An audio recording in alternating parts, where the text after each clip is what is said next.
Oke, terima kasih.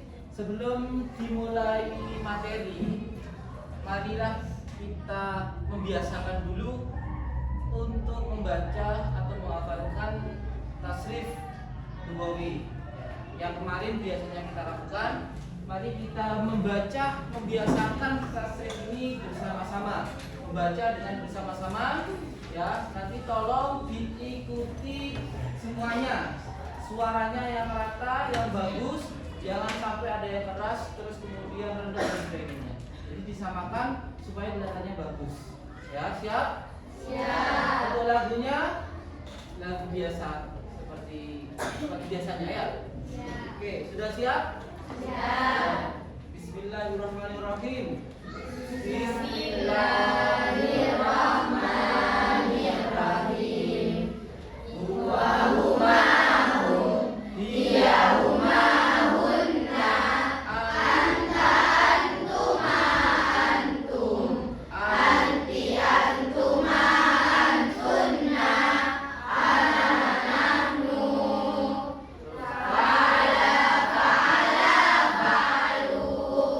Fa'ala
atau sebelum memulai materi kita membiasakan membaca ini dengan tujuan nanti kalian itu terbiasa. Ya, kenapa? Karena tasrifan ini perlu dibiasakan. Andaikan tidak dibiasakan itu nanti akan sulit. Coba dulu kalian ketika baru belajar, pasti membaca pun akan sulit. Tapi karena sudah terbiasa sebelum materi kita lakukan, maka itu dengan tanpa sadar itu kadang akan menjadi kebiasaan dan akan mudah. Coba ini saya tes satu. Nah, coba ini kita strip. Fa'ala, yuk. Ayo coba, ya. Coba.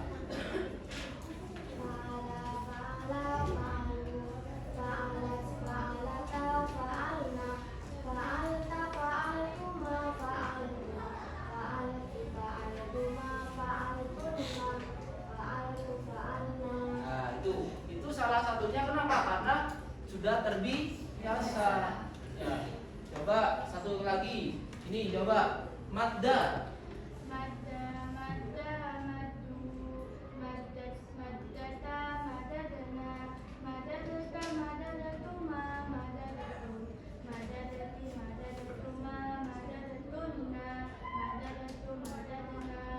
Itu sekilas contoh ya hasil dari pembiasaan ya, meskipun tidak dihafalkan, kalau sudah terbiasa kemungkinan akan hafal dengan sendirinya. Makanya ketika membaca bareng-bareng itu jangan sampai bermalas-malasan, jangan sampai tidak mengucapkan, tidak mengikuti, nanti akan berdampak pada yaitu sulit untuk menghafalkan atau sulit untuk mengucapkan. Oke, untuk yang selanjutnya materi terkait dengan ini nanti akan disampaikan oleh Bapak yang selanjutnya. Terima kasih.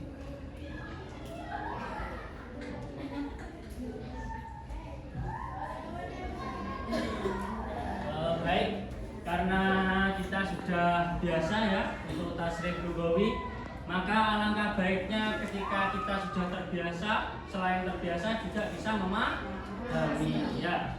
Baik, kita bersama-sama akan memahami apa itu tasrif lugawi.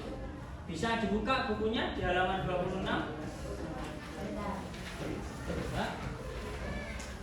Coba bisa Pak Guru didikti apa itu pengertian dari tasrif lugawi sendiri? Ya? Ada? Apa pengertiannya dibaca?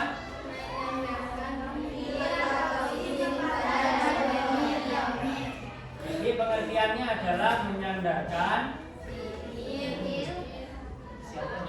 fiil dan atau isim pada domir-domir.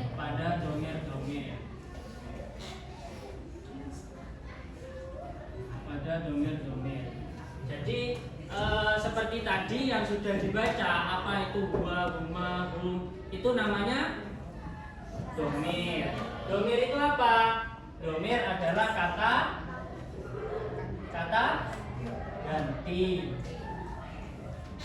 Coba dibaca bareng-bareng huwa, huma, hum. Huwa huma hum, hiya huma hunna, anta antuma antum, anti antuma antunna, ana nahnu.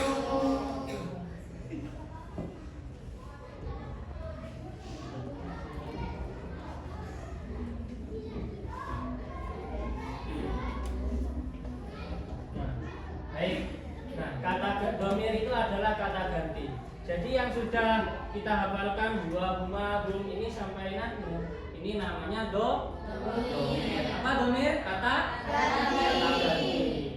Jadi tasrif lugawi sendiri itu gunanya untuk mengetahui sebenarnya kalimat fiil seperti fa'ala, fa'alun itu sebenarnya sedang bersandar pada domir yang mana, pada kata ganti yang mana.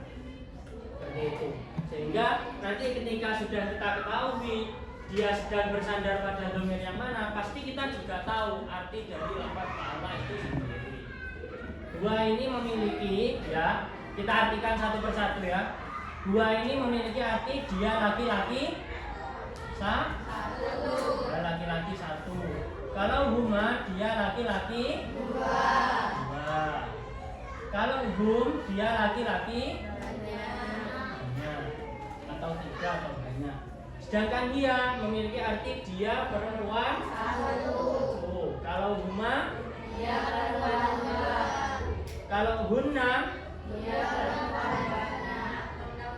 tiga atau banyak. Anta kamu laki-laki satu. Kalau huma kalau antum kamu laki-laki tiga atau lebih. Kalau anti perempuan satu. Kalau antuma kalau antunna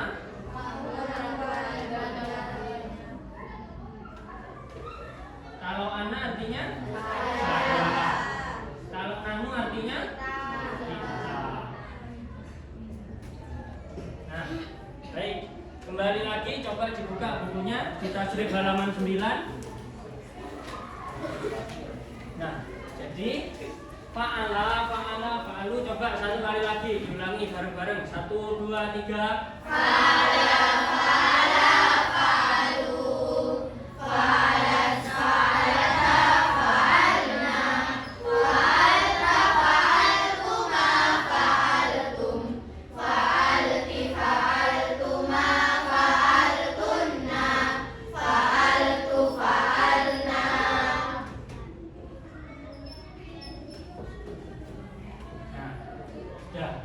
Jadi ya, arti dari fa'ala sendiri itu adalah melakukan.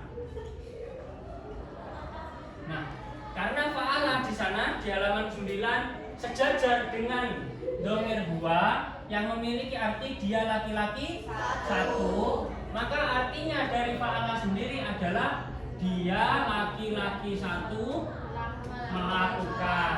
Kalau fa'ala bersandar pada dhamir huma, maka artinya dia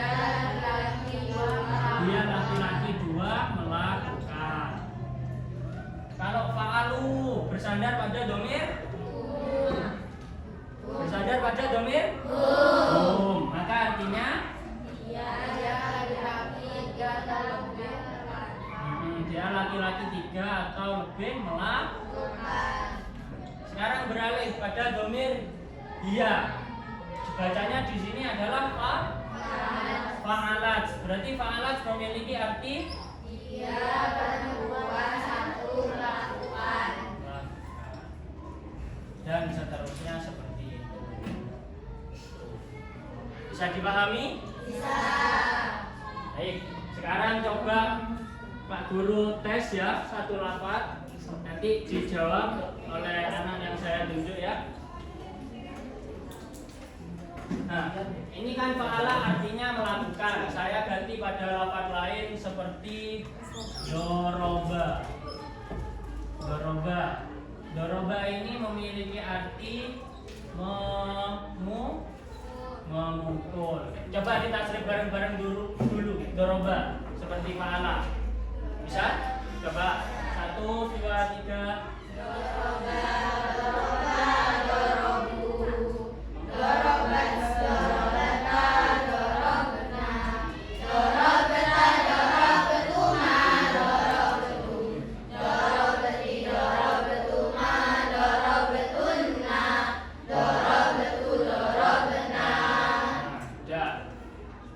Sekarang saya hapus artinya. Coba diingat-ingat.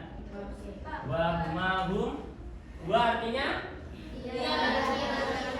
Huma artinya? Kalau hum? Kalau dia? Huma?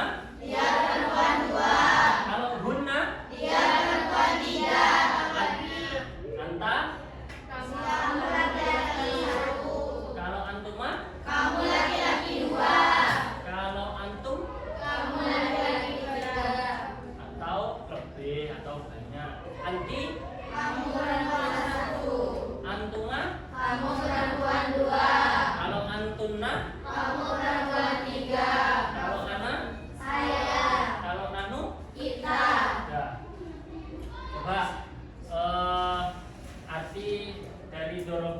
memukul ya. Coba sekarang tanggal 22. Nafisa Kotrotin Nanda. Ada? Angkat tangan. Ya. Coba saya ingin artinya doroba ini diikutkan pada atau bersandar pada domir hun. Berarti gimana bunyinya?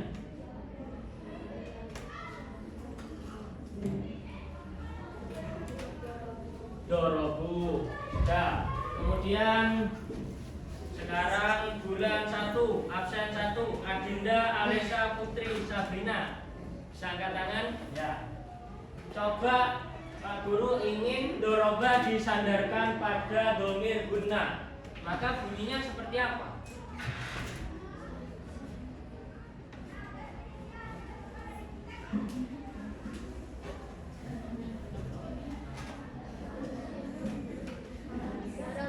Dorob. Nah seperti itu. Saya kira semuanya sudah bisa memahami ya. Saya mungkin yang lain ya, saya contohkan ke lapan lain lagi ya. Dan coba anaknya maju, saya suruh hasil juga di sini.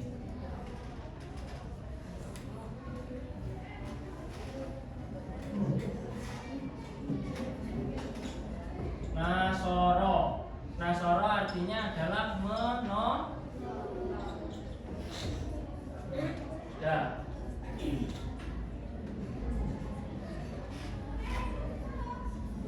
Coba Zafira Tri Handayani ada? Bisa maju ke depan sebentar.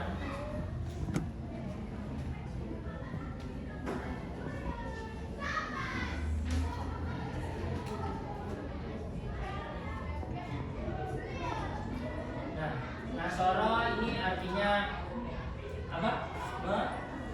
Coba hadap sana dulu, kita tasbih bareng-bareng Nasoro. Ayo. Bismillahirrahmanirrahim. Nasoro.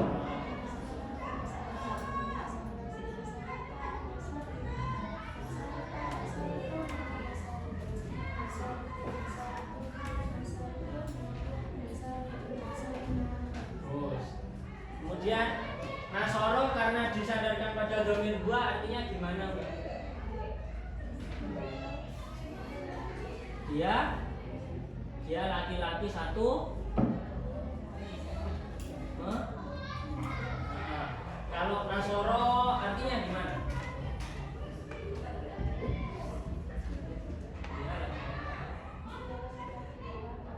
Kalau Nasoru artinya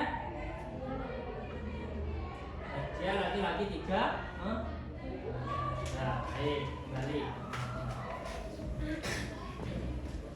Mungkin hanya itu yang bisa Bapak Guru sampaikan. Habis ini akan dilatih lagi oleh ustazah yang lain supaya kita itu lebih mahir lagi ya untuk menghadapi lafaz. Ini hanya sebagian lafaz saja. Mungkin bisa dilanjutkan oleh ustazah yang lain.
belajar apa sekarang? Apa itu sorof? Hah? Belajar dulu. Apa sorof itu nak? Tasrif. Tasrif. Apa itu tasrif? Tasrif itu apa? Tasrif adalah sudah dipelajari apa belum? Gimana makanya kalian itu jangan naruh Pak Hati di hatinya. Jangan Pak Hati yang ditaruh di hatinya. Pelajarannya ya, sorofnya Pak Hati. Apa tasrif nak?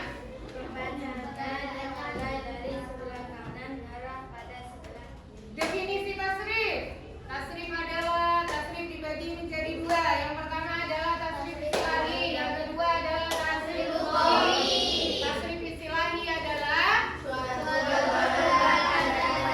bacanya pelan-pelan sambil dipaham.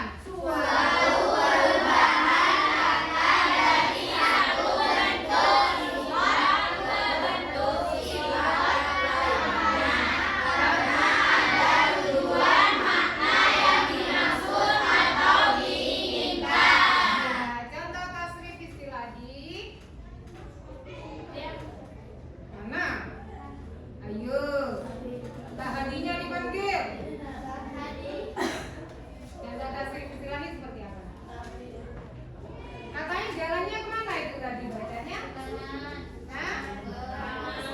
Ke samping. Cari tasrif yang bacanya ke samping.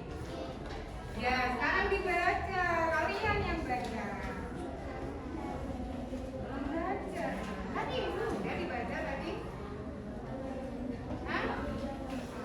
Kala yakul fa'lan wa maf'alan fa huwa fa'ilun wa daka maf'ulun uf'ul la taf'ul maf'alun maf'alun. Coba diulang lagi.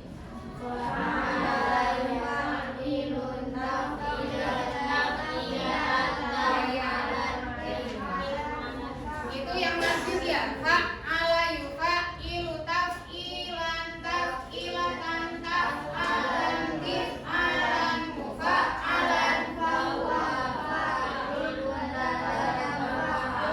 fa'il la tufa'il mufa'alun mufa'alun. Ya, itu namanya tasrif istilahi. Kalau ke samping tasrif apa namanya? Kalau ke bawah tasrif lughawi. Gimana bacaannya?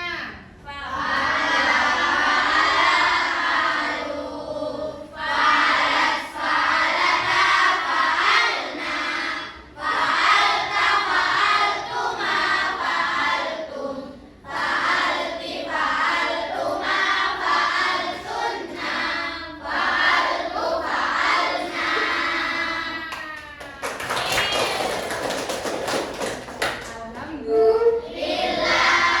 Saya tanya coba kenapa kalian kok belajar sorof? Biar bisa. Pasangannya sorof apa? Ustaz Hadi itu belajar apa saja di sini?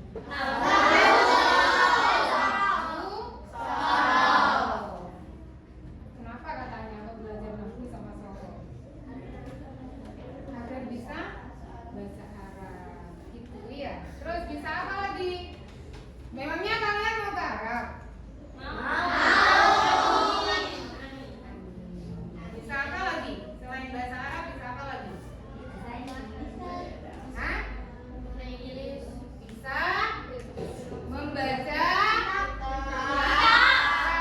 bisa bahasa Arab, bisa membaca kitab, bisa mengarang kitab, bisa memanai kitab, bisa mengartikan Al-Quran, semuanya kalian bisa insya Allah. Amin. Syaratnya harus belajar dengan semangat, iya.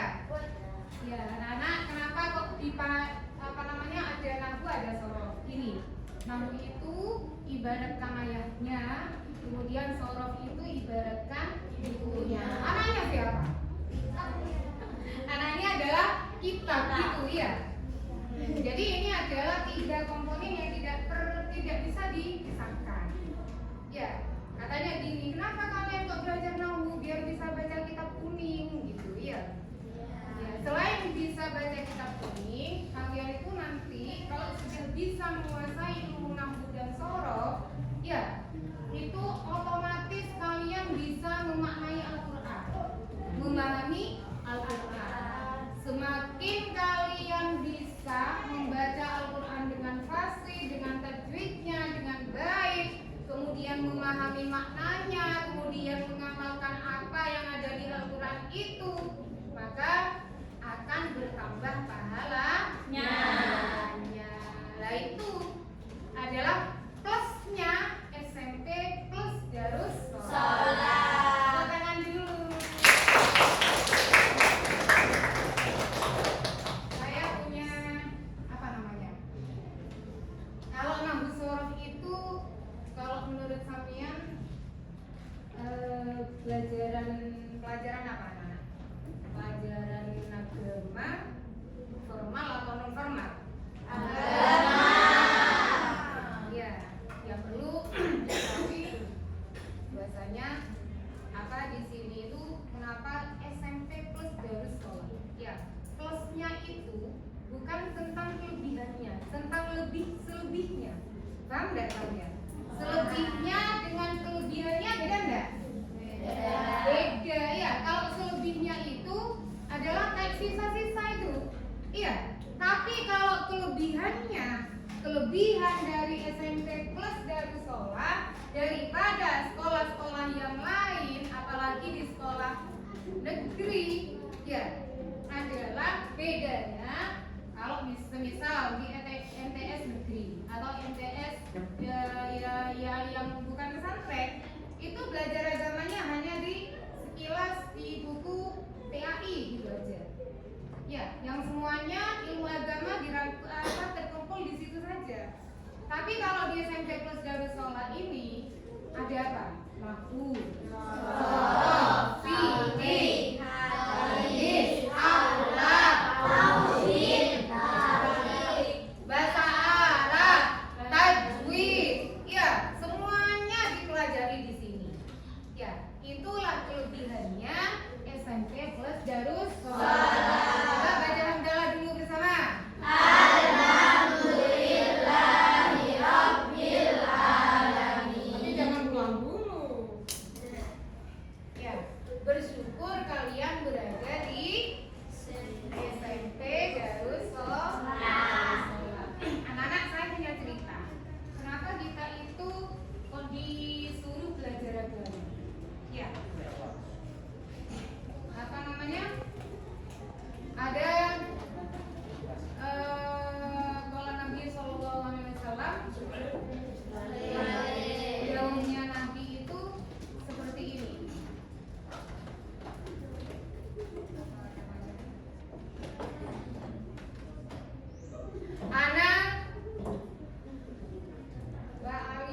Ana Madinatul Ilmi, katanya Rasulullah ya. Ana Madinatul Ilmi wa aliyu babuha. Saya itu adalah kotanya ilmu, ya, tempatnya ilmu, sedangkan kuncinya yang punya pintu itu adalah Sayyidina Ali.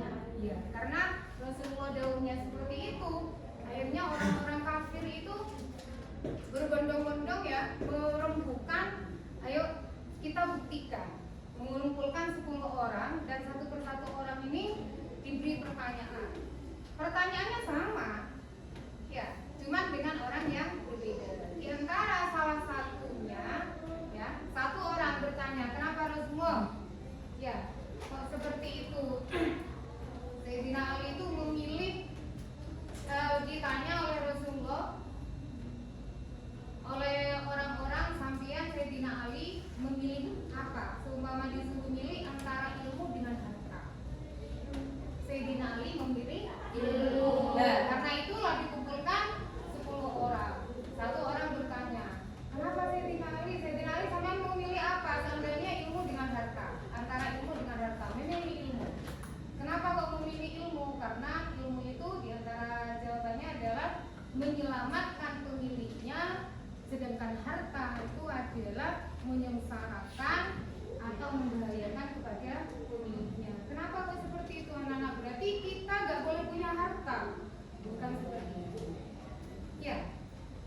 Jadi gini, semisal ilmu ditaruh, kalian taruh mana saja kitab ini, apa ada yang mencuri? Tidak.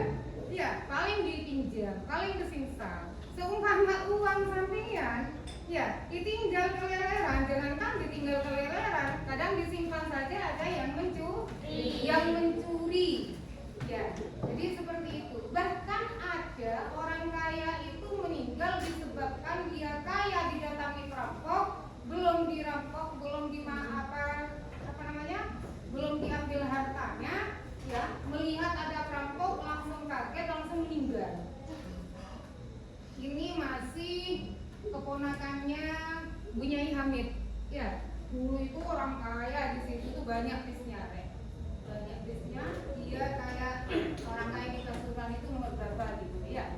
Habis itu didatangi perampok, yang mau dirampok.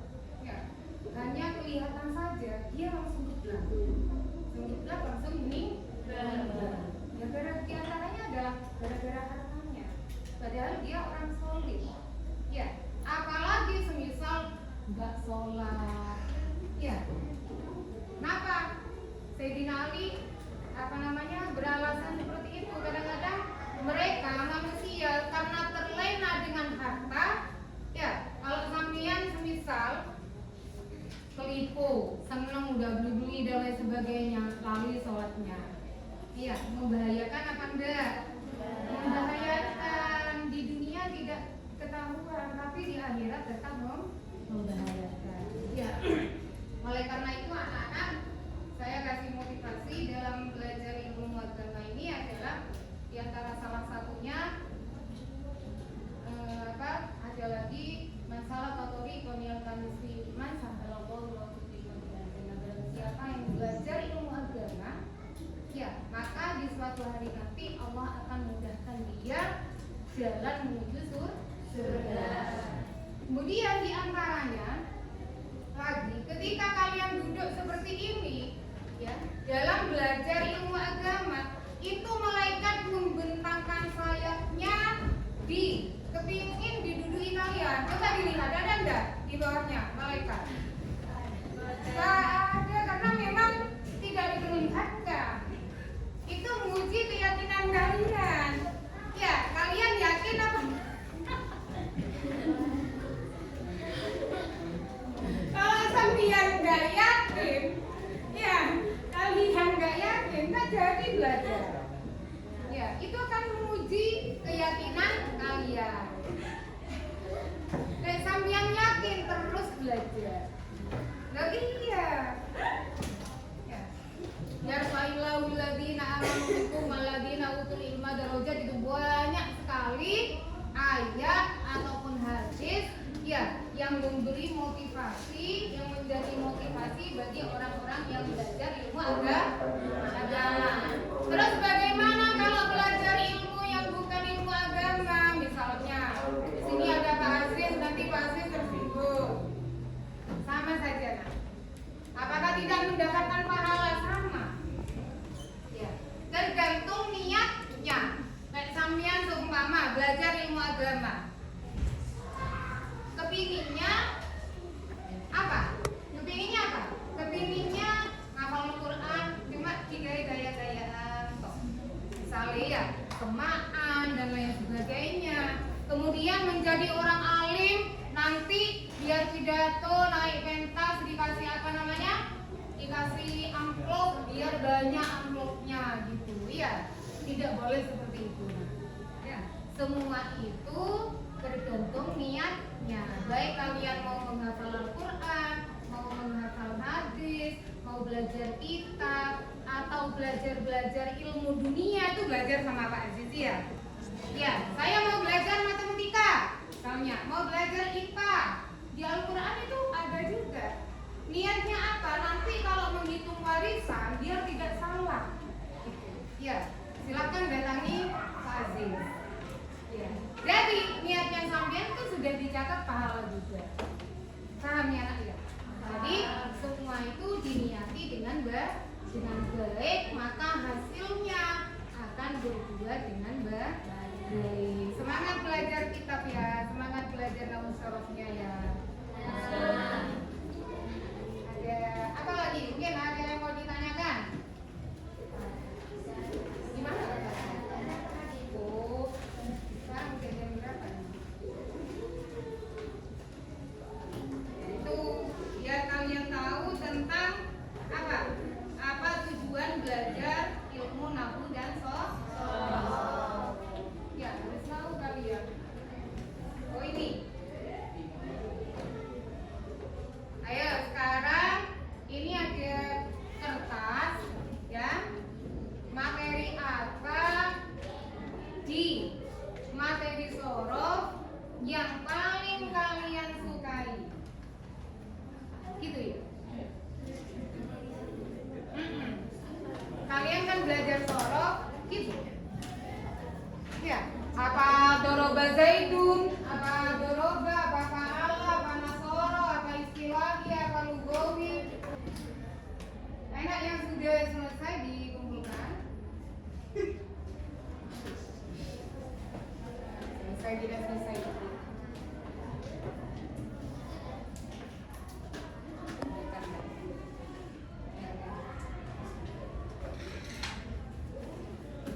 Ya, yang sudah selesai? Sudah.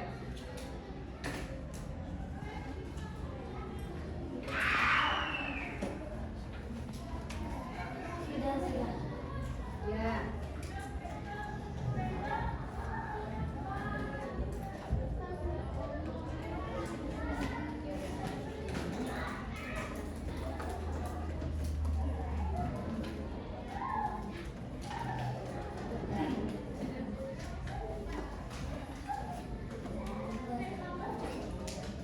Anak-anak kalau sudah selesai semuanya,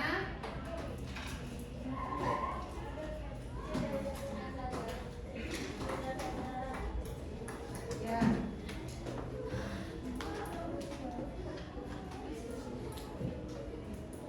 Sudah selesai semuanya? Sudah. Mari kita akhiri pembelajaran sorof di hari ini, ya. Saya doakan dulu mudah-mudahan kalian ilmunya manfaat dan barokah.